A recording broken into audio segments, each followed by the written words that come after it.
27 ستمبر کو ایک اور تاریخ رقم ہو گئی جہاں انگلینڈ کے شہر بلیک برن میں عالمی تاجدار ختم نبوت کانفرنس گرینڈ وینیو میں منعقد ہوئی، جس میں انگلینڈ کے مختلف شہروں سمیت یورپ، امریکہ، کینیڈا، مڈل ایسٹ اور پاکستان سے زائرین، مریدین، عقیدت مند اور عقیدہ ختم نبوت کے سپاہیوں نے جمع غفیر کی تعداد میں شرکت کی۔ تمام سہولیات فی سبیل اللہ مہیا کی گئیں، جہاں دربار عالیہ بلابلہ شریف کی روایت کے مطابق حسب معمول لنگر غوثیہ سے خاطر تواضع کی گئی۔ انتظار کی گھڑیاں ختم ہوئی جب کانفرنس کی صدارت میں بانی اور سپاہ سالار عالمی تحریک ختم نبوت قلندر دوران صاحبزادہ حق خطیب حسین علی بادشاہ سرکار گرینڈ وینیو ہال میں پہنچے، جہاں تاجدار ختم نبوت زندہ باد کی صداؤں سے ان کا والہانہ استقبال کیا گیا۔ کانفرنس میں ختم نبوت کے وفاداران، معروف علماء دین اور مفتیان عظام اور علماء کرام نے نذرانہ عقیدت پیش کیے۔ قلندر دوران صاحبزادہ حق خطیب حسین علی بادشاہ سرکار نے اپنے پیغام میں فرمایا: ہمارا باپ کون تھا، ہمارا باپ کیا کام کرتا تھا، ہمارا دادا کیا تھا، ہم نے کیسے یہ فیض لیے ہیں، اس لیے کہ پھر جب ایک حالات ایسے آئے جب ختم نبوت کے غردار اور ان کے سہولت کاروں نے یہ جرت کی کہ ختم نبوت پہ کوئی بات آئی تو یقین کیجئے یہ بات کہنے کی نہیں ہے، یہ بات در مصطفیٰ سے ہوتی ہے، حضور کی کرم سے ہوتی ہے۔ تو پھر ساری جگہوں پر گھومے پھرے، جب مجھے خریدنے کے لیے آئے تو یہ میری جرت نہیں تھی، یہ در مصطفیٰ کا مجھ پر کرم تھا، مجھے انہیں خریدنے نہیں دیا بلکہ اپنی گلی کا منگتا بنا کے مجھے خود خرید لیا، اور میں نے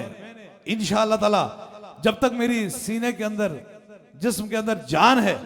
ختم نبوت زندہ باد ہے۔ کانفرنس کے اختتام پر سرکار جی نے آنے والے تمام شرکاء کو دعوت فرمایا اور دعا فرمائی، جس کے بعد ملاقات کا سلسلہ شروع ہوا۔ آنے والے تمام زائرین ختم نبوت کا پیغام لینے کے بعد حضور غوث اعظم رحمت اللہ علیہ کے کلندر سے ملاقات کر کے اپنے گھروں کو جاتے رہے۔ ختم نبوت کے غداروں نے اس کانفرنس سے لوگوں کو دور کرنے کے لیے بہت پروپیگنڈا کیا، لیکن اتنا ہی اللہ تعالیٰ نے مہربانی فرمائی۔ بڑے بڑے دعوے کیے گئے کہ اس کانفرنس کو روکا جائے، سوشل میڈیا کا استعمال کر کے لوگوں میں خوف و ہراس پھیلانے کی کوشش کی گئی، لیکن لوگوں کو اب بہت اچھی طرح معلوم ہو چکا ہے کہ منکرین ختم نبوت کے سہولت کاروں کی طرف سے جتنا چاہے کوئی کذاب شور مچا لے، اب اس پر کوئی کان نہیں دھرتا۔ حقیقت سے ختم نبوت کے غداروں کا کوئی تعلق نہیں، انہیں یہی ڈر ہے کہ پیروں اور آستانوں کو خرید کر لوگوں کا اعتماد اولیاء کرام سے ختم کرنے کی لمبی سازش کے ذریعے ہماری نسلوں کو اولیاء کرام سے دور کرنے کا جو جال منکرین ختم نبوت نے بچھایا تھا، حق خطیب نے اس سازش کو ختم کیا۔ جب لوگوں کو شفا ملتی ہے تو وہ دربار عالیہ بلاورہ شریف پر حاضری دیتے ہیں، تو حضور صلی اللہ علیہ وآلہ وسلم کی ختم نبوت کا عقیدہ جو انہیں بھلایا جا رہا تھا انہیں یاد دلایا جاتا ہے۔ لیکن حق خطیب حسین علی بادشاہ وہ شخصیت ہے جس نے پوری دنیا میں اس پیغام کو پھیلانے کا عزم کر رکھا ہے، اس لیے ختم نبوت کے غدار اپنے خریدے ہوئے کسی پیر یا آستانے کی مخالفت نہیں کرتے، لیکن جس پر حضور غوث اعظم رحمت اللہ کی نظر عنایت ہو اور جو در رسول صلی اللہ علیہ وآلہ وسلم پر بک چکا ہو، وہ کب کہاں رکتا ہے۔ جھوٹے اور کذابوں کو اپنی اوقات معلوم ہو چکی ہے۔ ختم نبوت کے غدار لوگوں کو بہکانے میں لگے رہے، کرنے والے تاجدار ختم نبوت زندہ باد کا نعرہ بلند کر گئے۔